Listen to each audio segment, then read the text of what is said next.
Terminal Math 2022, Centre étranger, sujet 1. Exercice 1 QCM sur les fonctions logarithmes. C'est parti. Alors, première question. Considère la fonction f définie pour tout réel x par f de x est égal à ln de 1 plus x au carré. Sur R, l'équation f de x égale 2022. Il n'admet aucune solution, une solution, deux solutions, une infinité de solutions. Donc, j'ai réécrit ce qu'on doit chercher. Résoudre f de x égale 2022. Et ben, on va résoudre. Donc, on met ln de 1 plus x au carré égale à 2022. J'utilise la fonction exponentielle pour supprimer le logarithme. 1 plus x au carré est égal à exponentielle de 2022. X au carré est égal à 2022 moins 1. J'ai passé le 1 de l'autre côté. Petit rappel de cours, quand on a x au carré est égal à un nombre, si ce nombre est positif, on a deux solutions, racine de a et moins racine de a. Si ce nombre est égal à 0, ben, on a une solution. Et si le nombre est un négatif, eh ben, on n'a aucune solution. Donc moi, exponentielle de 2022 moins 1 est un nombre positif. Donc je vais avoir comme solution racine de 2022 moins 1 ou moins racine d'exponentielle 2022 moins 1. Donc réponse C, on a exactement deux solutions.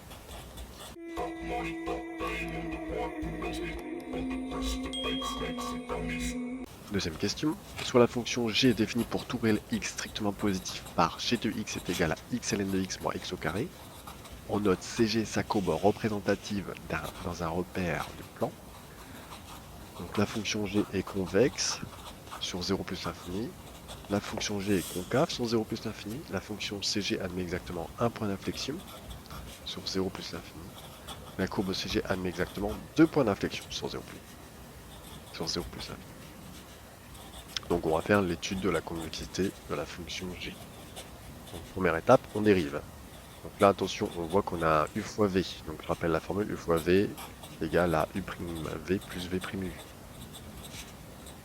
Donc mon u c'est x, mon u' c'est 1, mon v c'est ln de x, mon v' c'est 1 sur x. Donc g' de x est égal à 1 fois ln de x plus 1 sur x fois x moins 2x. Et là, les x, on les supprime. On obtient ln de x plus 1 moins 2x. Deuxième étape, on dérive une seconde fois. ln de x, ça me donne 1 sur x. La dérivée de 1, ça fait 0. La dérivée de moins 2x, ça va me donner moins 2.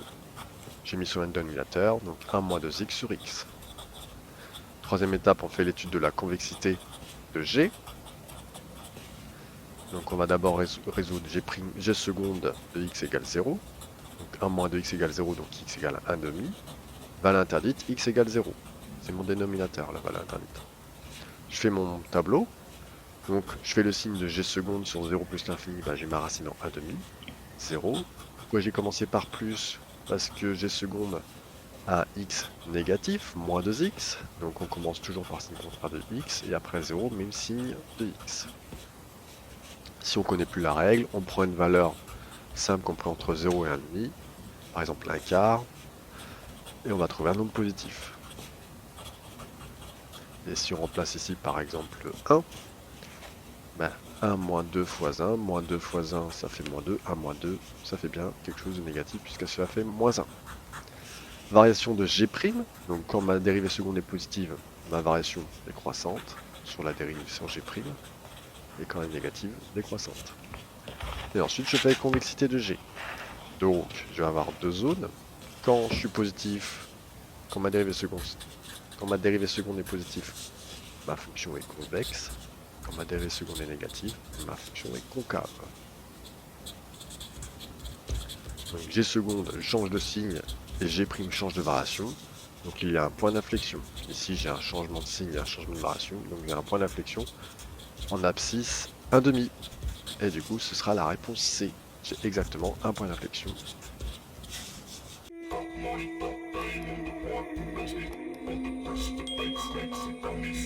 Question 3. On considère la fonction f définie sur moins 1 par f de x égale à x sur 1 moins x au carré.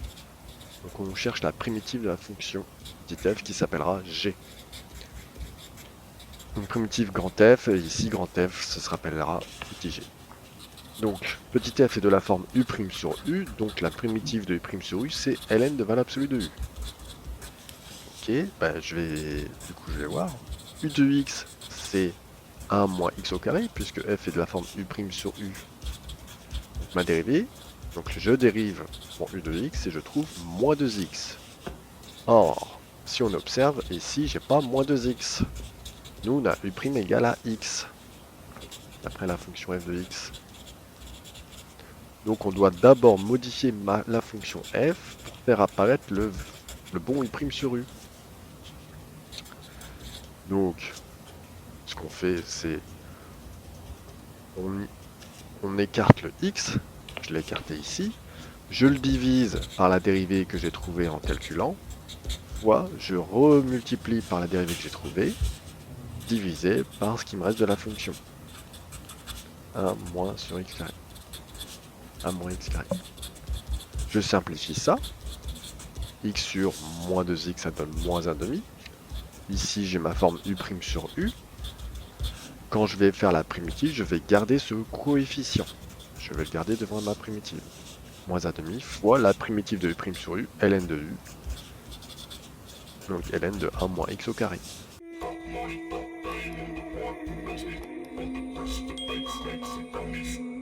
Question 4. La fonction x f de x est égal à ln de moins x au carré moins x plus 6 est définie sur 4 propositions. Donc là, c'est trouver le domaine de définition. Donc, le domaine de définition d'une fonction logarithme, c'est qu'il faut toujours que l'intérieur du logarithme soit strictement supérieur à 0. Et bah du coup, il faut résoudre l'inéquation. Je fais une étude de signe. Donc là, il y a plusieurs méthodes. Méthode sans calculatrice, bah, je fais le delta. B carré moins 4ac, on trouve un delta égal à 25, delta est positif, on applique les formules de x1, x2, et on trouve deux racines, x1 égale 2, x2 égale moins 3. Une autre technique, la méthode avec la calculatrice. Donc vous avez des menus équations avec résolution de polynôme du degré 2. Vous enregistrez les valeurs de a, b, c, et vous pouvez trouver directement les racines x1, x2. Ou sinon, autre méthode, si vous ne savez pas utiliser votre système de résolution automatique, et ben on peut faire directement, on écrit la fonction dans le mode graph de votre calculatrice et on demande à chercher les racines, donc les points d'intersection avec l'axe d'abscisse. Elle nous donnera les deux racines, donc x1, x2. Une fois qu'on a fait ça, ben on va faire le tableau de signes. Donc sur l'infini, enfin sur R, je positionne mes racines et je vais faire l'étude de signes. Donc mon polynôme a A négatif, donc à l'extérieur de mes deux racines, je mets le signe de A. Donc ça fera moins plus moins. Et comme on a dit qu'il fallait que le logarithme soit toujours positif, donc je vais sélectionner la zone de solution où c'est positif. Et là j'aurai mon domaine de définition. 3,2, réponse A.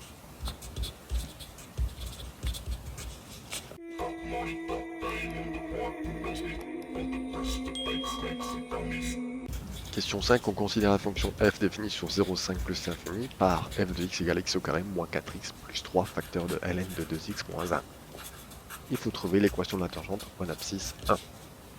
Bah d'accord, ok, on connaît sa formule. Hein. Tangente au point d'abscisse A de point y égale f' de a facteur de x moins a plus f de a. Donc du coup j'ai besoin du f'. Bah, je vais dériver f, donc f' de x. Dérivée de x au carré ça donne 2x.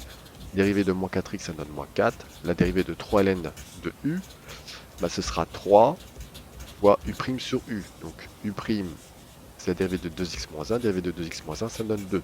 Divisé par u. Je simplifie tout ça. 2x moins 4 plus 6, 3 fois 2, 6, hein, sur 2x moins 1. Pas de problème. Donc, je calcule f' de 1, donc je vais remplacer tous les x par 1. Donc, je vais avoir 2 fois 1 moins 4 plus 6 sur 2 fois 1 moins 1. Calculatrice va nous donner f' de 1 égale 4. Pour calculer f de 1, bah, il suffit de remplacer tous les x par 1 dans la fonction f. Attention, on n'est plus dans f'. Hein.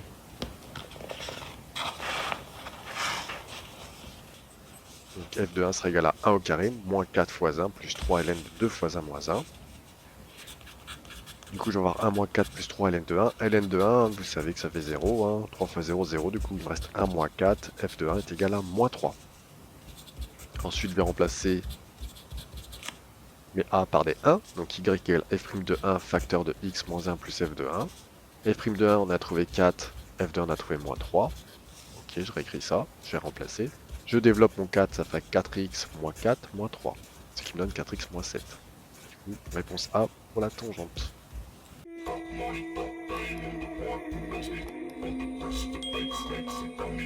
Question 6. L'ensemble S des solutions dans R de l'inéquation ln de x plus 3 petit que 2 ln de x plus 1. Donc là, attention, il y a plusieurs étapes à faire. D'abord, trouver le domaine.